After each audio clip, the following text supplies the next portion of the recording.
இன்றைக்கி 1 part இட்லி சாம்பார் எப்படி செய்யறதுன்னு பார்க்கலாம். இது வந்து ஒரு 5 to 10 minutes செஞ்சிடலாம். ரொம்ப டேஸ்டியாக இருக்கும். Hotel style idli sambar.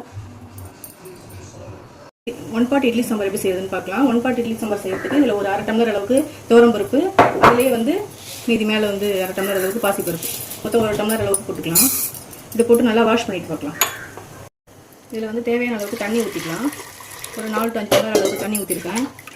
அதுக்கப்புறம் இதில் வந்து உருளைக்கிழங்கு 1, கேப்சிகம், பீன்ஸ், கேரட் எந்த வெஜிடபிள்ஸ் வேணாலும் போட்டுக்கலாம். நிறைய வெஜிடபிள்ஸ் சேர்த்துக்கோங்க. அதுக்கப்புறம் ஒரு 4 தக்காளி, ஒரு 2 பெரிய வெங்காயம் போட்டுருக்கேன். கொஞ்சம் கத்திரிக்காய். குழந்தைங்க நிறைய காய்கறி சாப்பிட மாட்டாங்கன்னா இந்த மாதிரி செஞ்சு கொடுக்கலாம்.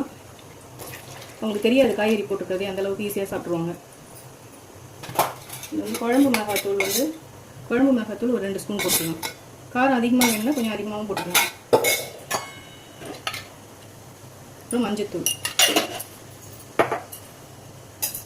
உப்பு தேவையான அளவுக்கு. அவ்வளோதான். இது எல்லாத்தையும் போட்டு நல்லா மிக்ஸ் பண்ணிவிட்டு அப்படியே ஸ்டவ்வில் வச்சு ஒரு 4 விசில் விட்டு எடுக்க வேண்டியதான். இப்போ வந்து ஸ்டவ் ஆன் பண்ணிவிட்டு இதை வச்சுட்டு ஒரு 4 விசில் விட்டு பார்க்கலாம்.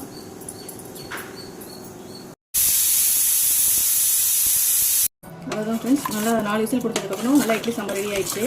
இதில் வந்து கொஞ்சம் இன்னும் நல்லா கிளறி விட்டுட்டு கொஞ்சம் தேவையான அளவுக்கு தண்ணி ஊற்றிக்கலாம். திக்காக வேணாலும் அப்படியே வச்சுக்கலாம். இதுக்கு ஒரு தாளிப்பு கொடுத்துடலாம்.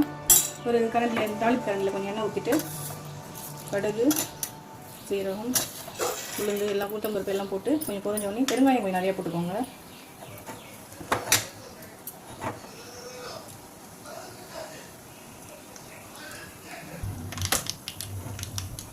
பெருங்காயம் கொஞ்சம் நிறைய போட்டுக்கலாம். இதுக்காக இது பண்ணி இதில் போட்டுக்கணும். அவ்வளோதான்.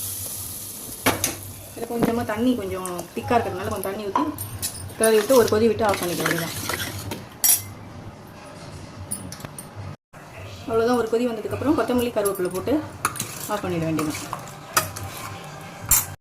அவ்வளோதான் friends. Hotel style idli sambar ready ஆகிடுச்சு. செஞ்சு பாருங்கள், சூப்பராக இருக்கும் டேஸ்ட்.